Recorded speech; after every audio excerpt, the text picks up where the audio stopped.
8வது நாளன்று யார் வரப்போகிறா அப்படின்னா மகாகௌரி. இந்த கௌரி விரதம், கேதார கௌரி விரதம், இந்த கௌரின்னு சொன்னாலே மங்களங்கள் நிறைந்த ஒரு இடமாக நம்ம நிறைய அதை பார்க்கிறோம். எப்படி பார்க்கிறோம் அப்படின்னாக்க, நம்ம தீபாவளி போது கேதார கௌரி விரதம் சொல்லுவோம். கௌரி நல்ல நேரம்னு பஞ்சாங்கத்துல போட்டிருக்கோம்.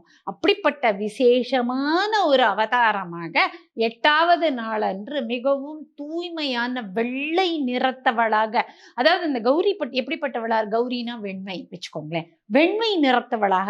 எப்படி அவ வெண்மையா மாறுறான்னா, இவளோட தவம் கடுந்தவம் சிவனை நோக்கி தவம் பண்ணி பண்ணி பண்ணி பண்ணி இவ மேல மண் மூடி விடுறதாம். அந்த மூடின மண்ணுலேருந்து அவளை கிளீன் பண்றதுக்காக சிவனானவர் அப்படியே கையேந்தி தூக்கிண்டு போய் கங்கையில அவரை நீராட்டி எடுக்கும் போது வெண்மையே தலை குனிற அளவுக்கு வெண்மையான வைபவமான லைட், அதாவது லைட் ஆஃப் லைட்ஸ், அப்படிப்பட்டவளாக ஒரு சூரியன் ஒரு ஒளி, இதே மாதிரி அண்டம் ஒரு ஒளி, அந்த அண்டங்களில் பல அண்டங்கள் நிறைந்தது பேரண்டம், அந்த பேரண்டத்தின் ஒளியாக மாறுகிறாள்.